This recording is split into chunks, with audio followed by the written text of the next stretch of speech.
Assalamualaikum warahmatullahi wabarakatuh. Back to my channel and my vlog. Di video kali ini saya akan mereview motor HSX saya. Kemarin kan kita di vlog sempat cerita ya. Hari ini kayaknya mau mereview motor saya yang sudah dilengkapi beberapa fitur. Nanti pokoknya stay tune aja. Saya akan ulas karena rencananya mau nunggu unboxing, tapi ternyata paketan glove atau sarung tangannya belum nyampe, jadi itu di next video saja. Untuk hari ini kita bikin video review full fitur yang ada di motor HSX. Oke, stay tune next video. Oke, kita lanjutkan video review kita. Ini saya ngerekam pakai HP ya, dan menggunakan clip on biar suaranya itu lebih terfokus. Oke, kita lanjutkan. Yang pertama mungkin yang akan kita review adalah di bagian mana dulu nih? Depan dulu kali ya. Ini untuk basicnya sendiri adalah Supra X125 tahun 2010.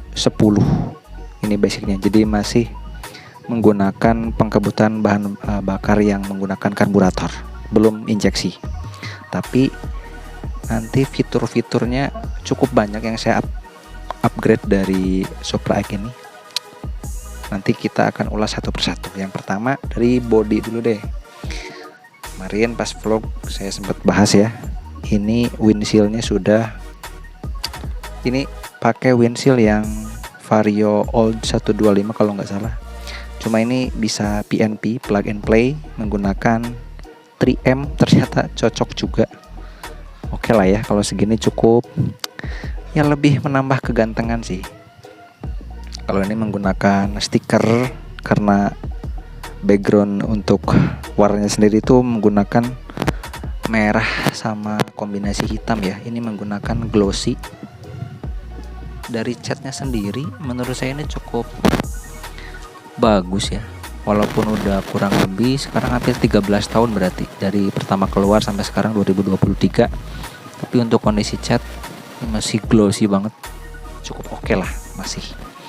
Kemudian untuk ini apa ya nih, disebutnya itu pro guard atau hand guard bisa.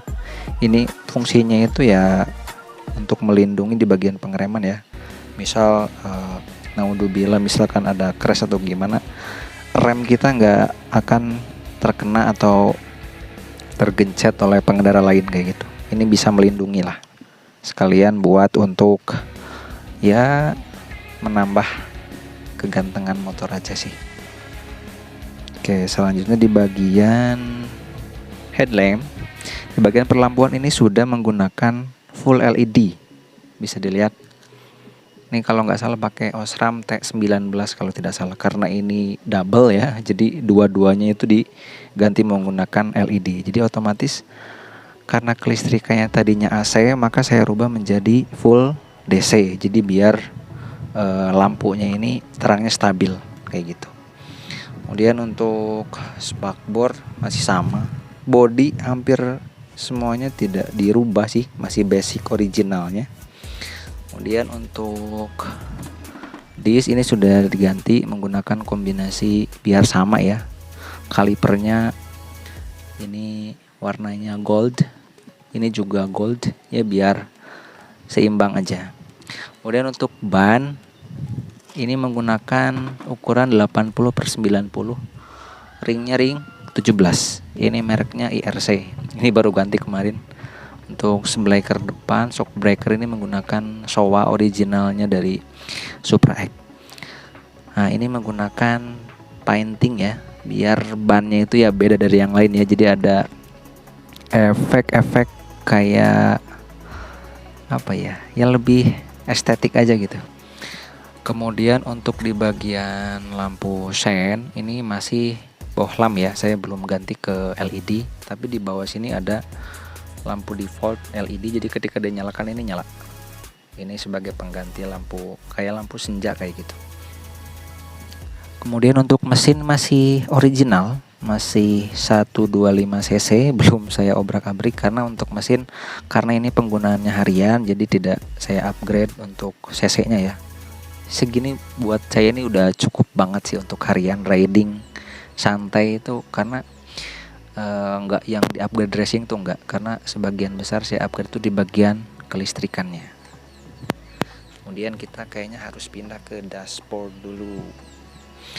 Oke, ini untuk dashboard sendiri ini masih original ya, tidak ada yang dirubah.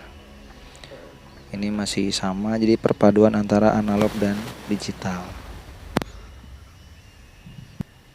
Cuma kemarin ada di bagian, karena burn ya, karena ini kayak kebakar cahaya matahari, jadi di bagian indikator bar bensin ini saya ganti untuk polarisnya, jadi ada warnanya. Jadi kalau kita menggunakan kunci manual ya, nanti untuk alarm udah dibahas. Kemudian kalau kita hidupkan seperti ini ya, ini masih normal. Bisa dilihat untuk bar indikatornya udah berubah, jadi layarnya itu negatif bukan positif lagi, jadi kebalik gitu ya warnanya. Kemudian ini sama. Nah, ini di bagian kilometer ini warna kilometernya bisa dirubah sesuai dengan, karena ada remote-nya khusus ya, bisa warna-warni RGB kayak gitu. Ini fitur yang bisa biar kita nggak ngebosanin. Lanjut di bagian warna, ini kemarin juga sempat dibahas juga di vlog di jalan. Ini tuh adalah termometer suhu mesin ya, sensor mesin. Jadi untuk sensornya itu langsung terhubung ke mesin, jadi bisa terbaca berapa suhu panasnya mesin ketika mesin mati ataupun ketika mesin dihidupkan. Kemudian untuk ini belum diganti ya, ini masih lama belum diganti. Harusnya ini memang masih nyaman sih, masih bawaan pabrik kalau yang ini. Oke, di bagian ini masih original belum diganti. Untuk saklar ini adalah saklar lampu di bagian bawah ini. Nah, ini bisa hidup. Jadi ketika malam ini bisa untuk menerangi di bagian untuk pencahayaan sensor ini. Karena kalau malam itu karena tidak ada pencahayaan ya, jadi ya bisa dilihat ini saklarnya di sini. Ini bisa dimatikan dan dihidupkan. Kemudian ini holder untuk handphone ya, holder untuk handphone ini udah cukup lama juga, kalau nggak salah dari tahun 2020 ini saya pasang ini. Nah, kalau ada yang nanya ini apa, ini adalah antena alarm. Jadi antena alarm ini ya untuk menangkap server ya. Jadi ketika kita di mana biar jaraknya makin nambah, ini menggunakan antena alarm ini kayak gitu. Kemudian kita pindah ke kokpit di bagian kiri. Ini kemarin saya sempat pasang voltmeter cuma mati karena akinya bermasalah atau soak. Jadi akhirnya mati, belum beli lagi dan belum masang kembali. Kemudian ini untuk low beam, high beam. Kemudian ini untuk lampu sen kiri, kanan. Nah, ini kita ke kanan itu ada suara bip-bipnya. Matikan ke depan. Ini ada tombol hazardnya juga, jadi ketika kita ke kiri langsung kanan maka akan hazard kayak gitu. Kita matikan lagi. Untuk klakson nanti kita matikan dulu. Kalau ini stiker Bipro 5 karena kemarin ada stiker, lumayan lah ya. Di bagian sini ada tombol tersembunyi di sini. Ini untuk tombol di bagian pendingin atau radiator. Karena ini masih menggunakan air udara ya, jadi saya tambahkan kipas kayak CPU kayak gitu. Matikan. Kalau ini lampu default untuk lampu senja. Bisa dihidupkan, bisa dimatikan.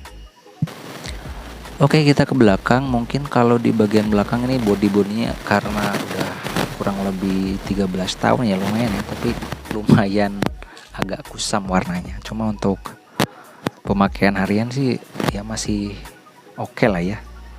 Kemudian untuk ke bawahnya ini masih originalnya. Ini juga ada lampu senja default. Untuk belakang, ban belakang ini saya upgrade. Tadinya 275/90 kalau nggak salah menjadi 390/90. Ini jadi lebih gambot, lebih besar. Dan untuk salurnya sama dengan ban yang depan. Ini menggunakan produk yang sama juga, yaitu dari IRC. Kenapa pakai produk IRC? Ya menurut saya nyaman. Terus untuk seharian, mau hujan mau kering, ini rekomen banget sih. Ya, jadi untuk kontur jalan di pedesaan ini cukup recommended. Kita ke belakang. Ini masih original juga, nggak ada yang rubah. Kalau ini ya stiker ala-ala karbon untuk di bagian belakang. Selanjutnya ke samping kiri, untuk stiker-stikernya ini masih original pabrik ya, belum saya rubah, masih original. Tapi memang yang saya salut ini untuk cat-catnya ini masih bagus banget ya untuk. Tapi memang untuk spakbor depan ini rencana proyek ke depan mau diganti, tapi ya masih belum ya. Nantilah, mudah-mudahan rezekinya ada. Nah, bagian sini ini uniknya, istimewanya di sini. Jadi di sini untuk mengatur kecepatan lampu sen, kayak gitu. Jadi misalkan sennya mau cepat, kita putar ke atas 100 sampai 200 malah kecepatannya. Kemudian kalau kita ingin direndahkan kecepatannya, nah ini kita putar ke bawah seperti ini. Bisa dilihat kalau kita cepatkan kayak gini tuh, jadi kedipnya semakin cepat tuh. Jadi ini menggunakan, karena ya biar bisa di-adjust ya, bisa diatur. Jadi saya menggunakan saklar seperti ini, bisa diputar. Kita ke agak bawah. Nah ini tersembunyi. Ini adalah triple charger. Kita bisa mutar musik juga dari sini. Nah ini ketika mau kita colok casan ya, kita hidupkan on. Kalau tidak dipakai kita off kan seperti ini. Oke, kita lanjutkan ke bagian mesin yang sebelah kiri. Nah ini yang saya maksud, ini ada fan di sini. Ini untuk mendorong angin supaya menyalurkan sirkulasi udara ke bagian mesin. Jadi si mesin walaupun kontribusinya sedikit, tapi lumayan membantu ya. Karena ini masih belum menggunakan oil cooling, belum menggunakan air radiator, tapi ini masih menggunakan ya pendingin udara kayak gitu. Jadi dibantu menggunakan cooling ini. Coba kita hidupkan. Nah bisa dilihat suaranya.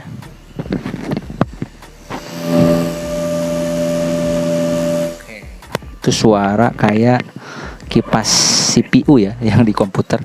Ini menggunakan RGB juga. Di belakangnya itu ada lampu RGB yang standby menyala ketika mesin ini hidup. Iya bisa dilihat mungkin. Nah itu adalah RGB yang standby menyala apabila mesin ini kipas ini menyala. Jadi ketika misalkan mesin ini overhead, kita bisa hidupkan. Nah itu yang kayak aluminium itu yang nempel di mesin, itu sensor untuk suhu mesin panasnya. Itu sensornya di situ. Jadi terhubung ke bagian kokpit. Oke, kita beralih ke bagian jok ya.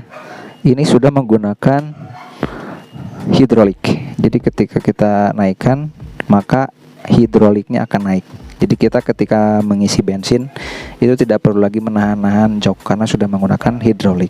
Untuk tangkinya sendiri ini ya masih sama ya, 4,1 liter kalau tidak salah untuk kapasitasnya. Kalau kita tutup seperti ini. Tapi sayang ini belum menggunakan elektronik ya, harus menggunakan kunci manualnya. Kita harus standby. Oke, kita sedikit akan bahas untuk alarm. Ini adalah kunci alarm sistem dan sekaligus menjadi keyless-nya. Jadi kita tidak usah menggunakan kunci manual untuk menghidupkan motor. Mungkin di next video akan saya jelaskan lebih lengkap lagi karena ini masih pembahasan secara umum ya. Oke, bisa dilihat mungkin. Nah ini kunci untuk biasa saya harian karena ini bisa ditutup buka. Nah ini kunci spesialnya. Ini kayak kunci mobil dan ini tidak selalu digunakan karena ini untuk cadangan sewaktu-waktu ada trouble atau ini hilang ya. Ini bisa diganti dengan yang ini. Ini ada beberapa fitur. Untuk logo petir ini 2 kali kita ditekan maka mesin akan menyala dalam kondisi netral, tapi ya kalau kondisi masuk gigi maka hanya speedometer dan kelistrikan yang lain akan menyala, tapi mesin tidak akan menyala. Nah itu kerennya di situ, sistemnya sudah sedemikian rupa. Kalau misalkan di gigi 1 misalkan, maka motor akan lari sendiri. Jadi ini digunakan apabila mesin dalam kondisi netral. Nah ini untuk mencari motor di parkiran. Nah kayak gitu, ada lumayan keras ya. Ini untuk mengaktifkan lock alarm sistemnya. Ada suara tit kayak gitu ketika disenggol, maka alarm akan berbunyi gitu. Biar bisa digunakan kembali maka kita klik 1 kali untuk menonaktifkan alarmnya. Oke ya, itu nanti mungkin pembahasannya akan lebih lengkap lagi di video untuk khusus alarm, karena sekarang saya lebih mengenalkan fitur-fitur yang ada di motor ini. Kita akan coba menghidupkan motor dalam kondisi netral menggunakan remote ini. Apakah langsung hidup? Kita lihat. 1, 2, 3. Oke. Ini lampu default. Lampu defaultnya hidup dan mesin hidup. Kita nonaktifkan, kita matikan menggunakan remote ini. Kita buka tombol unlock atau buka, maka mesin akan mati. Ini jaraknya kurang lebih 50 meter kalau nggak salah. Bisa. Oke, mungkin segitu dulu beberapa fitur yang ada di motor saya. Mungkin nanti next project kalau misalkan ada upgrade lagi mungkin saya akan kontenkan dan videokan. Oke, see you next video.